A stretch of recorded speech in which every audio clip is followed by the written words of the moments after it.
put this corner in between the orange and blue. And so what we want to do is we want to see if this matches up yet. And I can tell you, because this part is solved, strangely, it will not match up with this edge piece. But that's okay. Just check it and see. Does it match there? Nope. Does it match there? Not really. So we're going to move the edge to the back again. We're going to call this our front face, the orange, and we're moving our edge to the red face again, which is the back. And then we're going to do that algorithm one more time. And now I can solve the orange-blue edge with the orange-blue-black corner. And then what we can do from there is we can move it around on this top layer freely, right? And it won't mess anything up. We still have our cross because those are on those two layers. And then we're gonna position the orange-black edge like so. And now we can insert this two-piece combination where it goes in the corner, like so. And then we have part of our second layer, part of our 2 layers done. So now we can move on. So let's look for, what's the next one? The next 2-piece combination. Well, there's the blue, red, and black corner and the blue and red edge. So we need to look for both of these. But thankfully, I have them both right here. Blue, red, and black corner, blue and red edge. So I'm going to basically eat up the corner, and now the corner is in place. And from here, we can put the edge on the back and then do our algorithm. Right up, right prime, up prime, right up prime, right prime.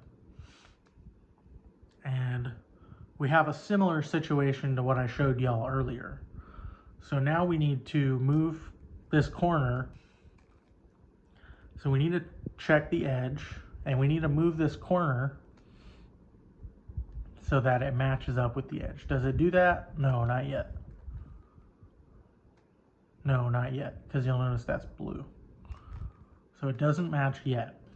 So we'll move this to the back, and then we'll go right, up, prime, up, right, up, prime, right, prime.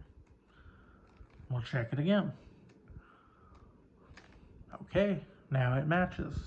So we'll move it out of the way, and we'll put our cross back down, and then we'll move it 2 times to the right, like that. And then we need to do something funky again. We need to move this whole face up like that, and then we can insert the 2 pieces, the edge piece and the corner piece, and bring it back down. And now we have another part of our first 2 layers done. So that's a great start. So now we have 2 corner edge combinations in our first 2 layers done, along with the black cross. It's already taking shape. You can give yourself a pat on the back if you've gotten this far, because most people can't. And if you do, chances are you have great spatial recognition, or you're just working really hard. So if you're doing that and you don't have good spatial recognition, good for you too. All right. So now I have this empty, it's not empty really, but now I have this black, green, and red corner, and coincidentally, it's already in the black, green, and red space. We just need to match it up with the edge piece. So here's the green and red edge, green and red, and I'm gonna move it up, and it already matches. So great, now I can put it in where it belongs. And now we have 3 parts of the first 2 layers done. So here's the last part of the first 2 layers. So we have what we need is a green, orange, and black corner and a green and orange edge. So coincidentally, again, if you need to do some searching on this, that's okay. It could be anywhere on the top, and it could even be in a different slot. So you might just want to take your time at it, but mine is already right here. And it gets a little easier when you have 3 slots done, because then you know they both have to be in the top layer. So I'm going to eat up the corner, and it looks solved to us, but it's not going to match up right now like it is, right? So that doesn't match up. That doesn't match up. So that's okay. We're going to put that edge in the back. And we're going to rotate our corner. We're going to do it again since it didn't work. So that's how I do it, because I can see right away when it's going to match and when it's not going to match. If you need to take more time than that and go back in the video and look for places where I've matched edges with corners, you can do that. So here, now it matches up green, black, and orange to green and orange. Move it out of the way, move the layers back, move it aside, upturn this layer, and bring it in. And there you go. We have our first 2 layers done. So that's how you do what we call F2L, which means first 2 layers. And I'm thankful all of you who are here have spent this much time with me, because I know it's been a long journey, but now we're on the last layer of the 3x3 Rubik's Cube. And I know you can do it. It takes some algorithms at this point, but there's a very helpful guide on the last layer algorithms, if you need it, that has them all written down. And it's called, just go to Google if you need it, and search for look last layer Rubik's Cube. That's for look last layer Rubik's Cube. And it'll have all the algorithms you could need written down in a helpful PDF. And it has like 2 or 3 pages. So now what we're gonna do is we're going to get the yellow cross, which is going to be a little more difficult than our black cross, because now we have to use algorithms. So we start off by noticing we already have 2 edges in place, and I want you to remember, so this is a funny coincidence, is that these 2 edges are exactly where they belong. But on the yellow face, on the opposite, on the last layer, it doesn't have to be that way.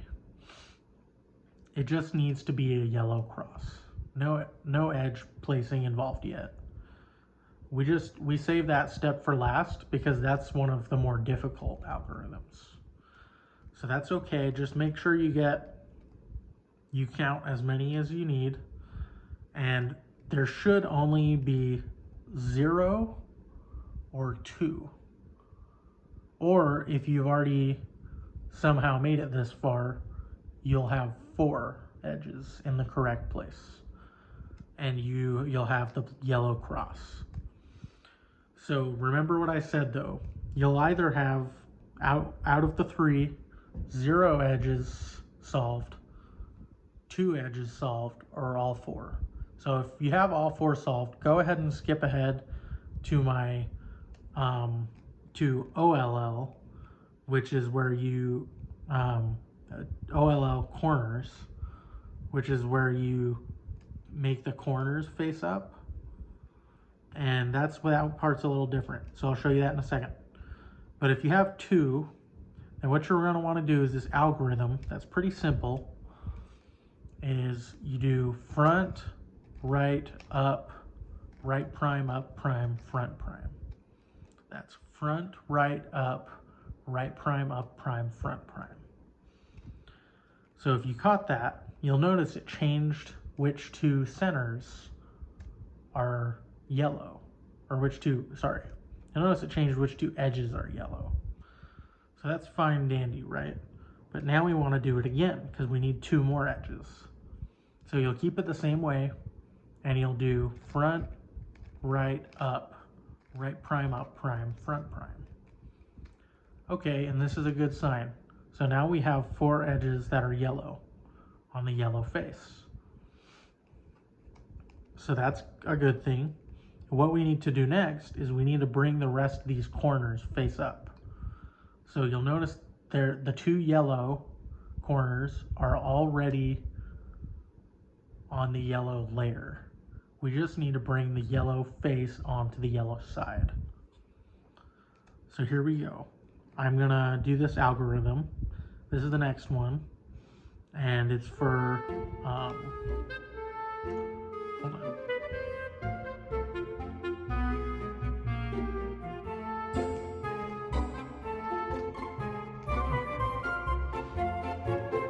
You'll notice there are two corners that I don't have solved, and so that's 2 unsolved corners. So you're going to want to do this whenever you have 2 corners that aren't solved, and it's either going to be 2 or 4. So you can do it when there are 4 unsolved as well, but there are a few steps there are a few cases involved with 4 unsolved. So I'm just going to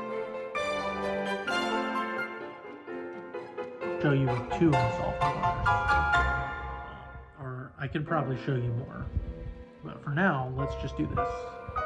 So I'm going to start by putting an unsolved one in the bottom right hand corner, and I have the other unsolved one in the top right hand corner. So what I'm going to do next is a short algorithm: right, up, right prime, up, right, up to right prime. And now I have 2 different yellow corners solved. So it's a different duration of 2 yellow corners. So that's okay. So what we want to do now is we want to turn it. So in this case, you need to bring the 2 yellow corners that aren't face up to the to the right side. You're going to want to bring the 2 yellow corners up. So here we go. We're going to do the same thing. Right, up, right prime, up, right, up to right prime. And there we go. We have an even different configuration. So now our 2 yellows are facing out. So we want to do essentially the same thing as the first time we had a diagonal. Is we want to put one in the bottom right hand corner and one in the top left hand corner. So here we go. Right, up, right prime, up, right, up to right prime. So you can also, I forgot to mention this, but you can also have 3 corners unsolved. And that doesn't mean that a corner is rotated, but it basically means that 3 other corners are rotated and one is in the wrong place. So there's nothing wrong with that. But go ahead and use the guide I put in the description. And if that helps you out, I couldn't be more glad. That makes me really happy because that's how I learned to solve a 3x3. I'm going to do this one more time, but you'll notice these 2 yellows are facing away from each other. So when you see that, you want to put them on the bottom. So they're both on the right and left hip bottom. So now I'm going to do the algorithm again. Right, up, right prime, up, right, up to right prime. And now I have 4, like I was saying earlier you can have. Now I have 4 unsolved yellow. So what I'm going to do is I'm going to, in this case, you want to make sure it's kind of like the one we just had, where the 2 yellows are face out, and you put those in the bottom. And you want to make sure there are 2 yellow on the top. 2 here, and 2 facing out on the bottom. So I'm going to do the algorithm again. Right, up, right prime, up, right, up to right prime.